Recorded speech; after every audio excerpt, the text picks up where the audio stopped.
Hi everyone, just a quick walk around of this early 70s British Clubman. As you can see, it's got the internal hinges. I've had this car for nearly 20 years now, and I had a lot of work done, a lot of rust work done to the car, a lot of new panels. We've got a new mudguard. I had the engine bay painted, the whole shell was taken off the subframes, sandblasted and painted. I've got new A panels, completely new sills that have been welded in on both sides. There's a little bit of rust on the base of the British doors here, which came out when it was sandblasted. Overall, the body's very straight. New battery box, it's been welded in. This work happened many years ago, and the car's been in storage since. That's the original New South Wales number plate that it was registered with, and we've got the chassis and VIN numbers in the engine bay.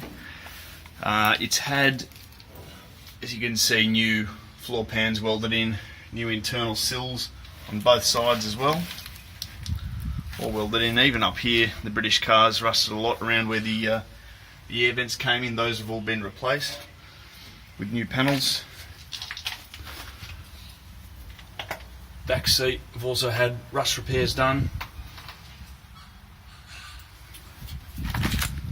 So as I said, the car came off its subframes and was fully sandblasted probably 17 years ago, and it's just been sitting in undercoat ever since. Subframes were also sandblasted and painted.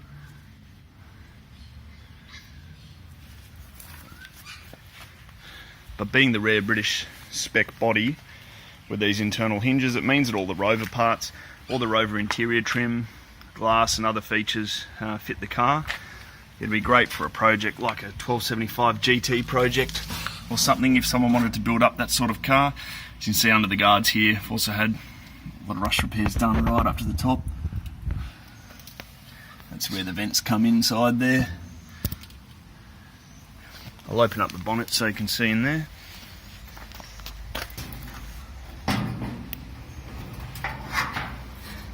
So I had this completely stripped inside the engine bay here and painted a British racing green years and years ago, 17 years ago or so. A British racing green, which is the same BRG paint code as the new Mini when it was launched in 2002, 2003, so the Cooper S. British racing green. It needs a bit of a clean up, it's very dusty, but as you can see, it'll clean up nicely if you wanted to continue with that paint, particular paint colour. But look, it's very hard to come across these British shells. There's not many of them in Australia. I'm not sure when this one was brought in, but it was registered here. It's got the chassis numbers welded on, and as I mentioned, we've got the original number plate here, so it would make an excellent project. 1275 GT project. Deck it out with the rover gear if you wanted, or the rover trim that you can get from the UK and Mini Sport here in Australia. But yeah, give us a call if you want to come and have a look at the car, have a closer look, and otherwise have a look at the pictures we got on my site, classicregister.com. We've got some detailed pictures there of all the rust repairs and the various other features of the car and a bit more information. Thanks a lot.